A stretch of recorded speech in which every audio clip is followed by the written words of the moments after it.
Hey guys, today I'm here reviewing the BYD Seal Premium. Now this car here I've actually had for over a month and I've put about 4,000 to 5,000 Ks on the car so far. So I'm a little bit late to give you this review, but I want to give you a bit of an overview of exactly how the car drives and what I like. So it is a little bit different to the traditional review that I would normally do. There is a follow-up video that's telling you all the things that I do and don't like about this car compared to the previous Model 3 that I was in and compared to some other EVs. So make sure you watch that as well. That will be separate to this. But let's get into it. So the BYD Seal Premium. Now I've rented this car from a company called Share EV here in Brisbane. Their web address is shareev.com.au. Now they have given me a slight different rate for this week because we're doing a branded review on the car, not a review on their company. So while this particular video is sponsored by them, there's no actual promotion of what they do as a business, other than if you need to test an EV before you go and buy one, or you need to do a long-term rental, or you're waiting for your car to get fixed after an accident, or you're doing a holiday rent, or you're doing rideshare rentals. Share EV is the place for you to go to get all of that done. So without further ado, let's get into the BYD Seal. So with the premium model, it is the mid-spec. It does have a front camera sensor just here. It has parking sensors as well, and a camera on each of the mirrors, plus a camera at the back. What that means is this car will give you a full 360-degree camera system view.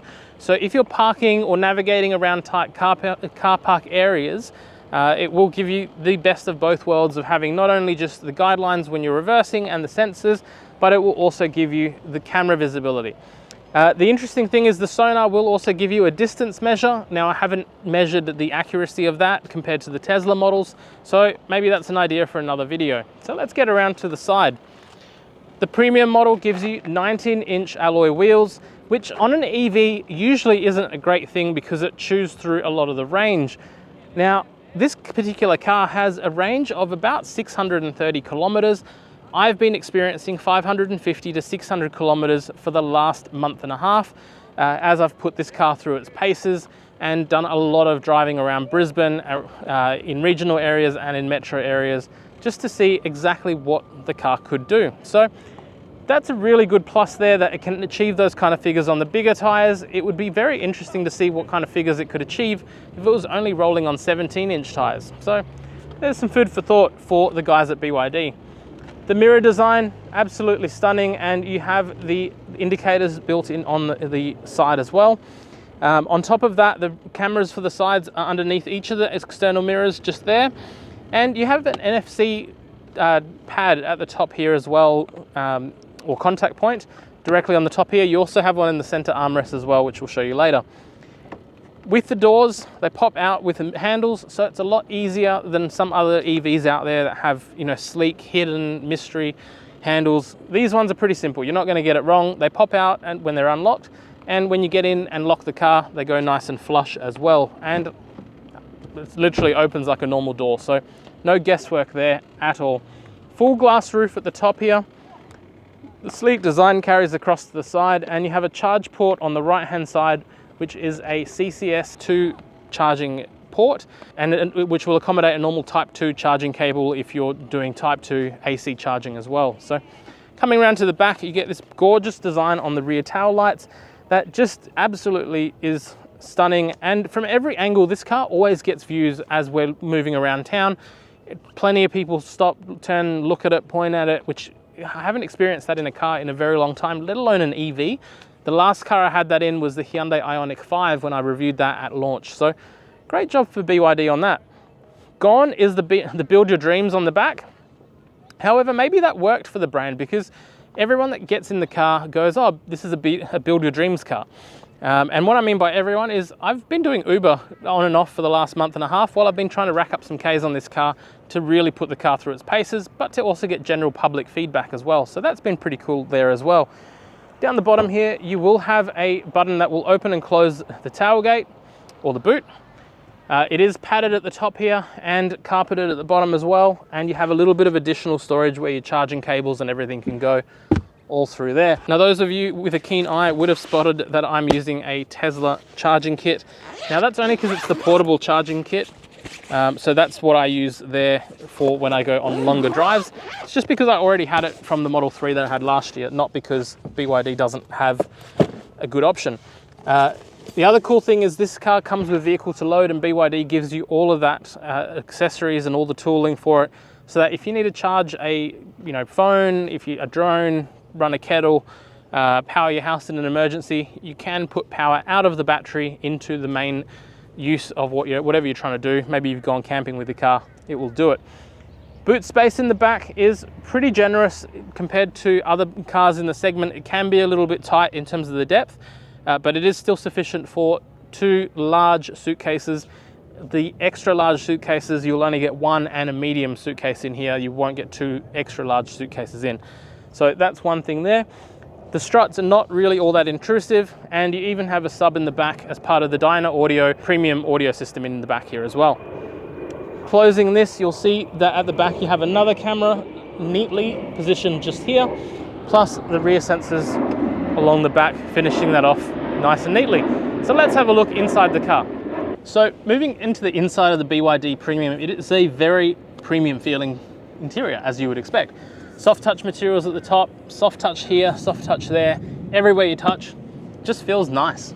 So moving inside, in terms of the driver information display area, very easy to read what information you need and to see everything that you have. So heads up display directly in front of you, and the impressive thing is with my polarized sunglasses, they work really, really well with being able to see the heads up display unit. It also works really well with being able to see the centered display here, although when you rotate it to the portrait mode instead of the horizontal or landscape, it does lose that view because of the polarization. The display in the center, super clear and easy to see. And the steering wheel is just a nice size and has all of the things that you're going to need on here. Indicators are on the right, which is a very, very unexpected thing for me in the Seal, given that this car comes from a market where most of the indicators would be on the left. So small attention to detail there. Auto wipers on the left-hand side, and they work really well. Soft touch materials here and on the dash. No real rattles or squeaks as I've driven around everywhere in this car, both corrugated roads and sealed roads. I've not really experienced any kind of creaks or anything like that with this particular car, or any squeaks for that matter either. Dual charging ports just here, so your wireless charging can come through here.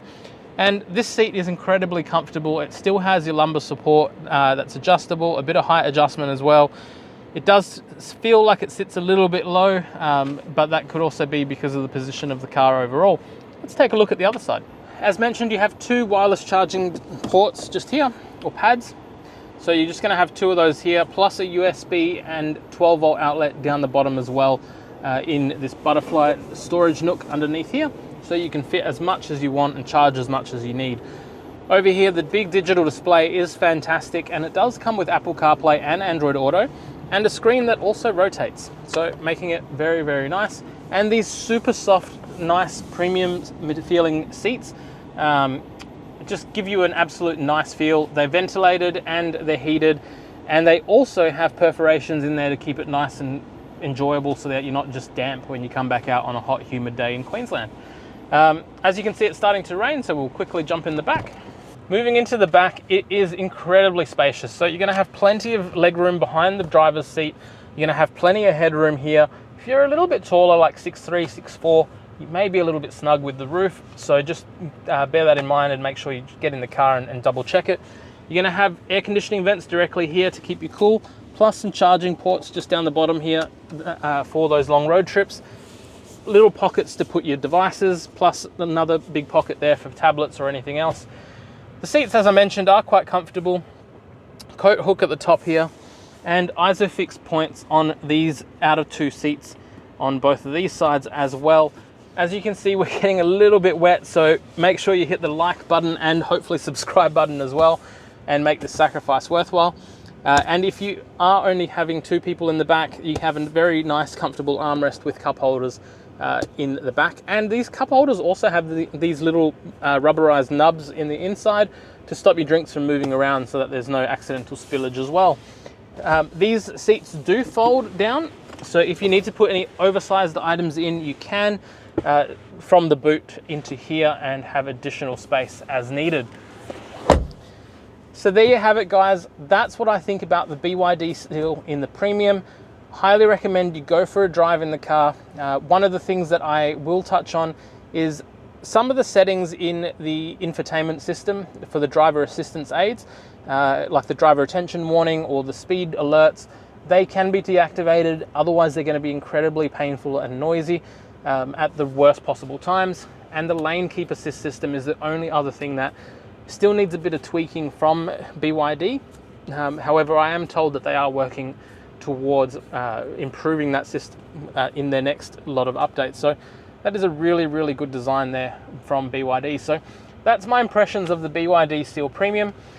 Having said that, I think that the Dynamic might actually be the better choice of car because of the smaller range. It means quicker charging times, and it just means that it's going to be a great car for inner city driving and a cheaper option as well. So I'm going to reach out to the guys at BYD and try to get a car on loan for us to review, and then we'll let you know exactly how that goes. Until next time, guys, please like and subscribe to help support the channel so that we can get access to more and more cars, and ask any questions you have in the comment section or any recommendations for cars that you want to see us review next. Until next time, thank you.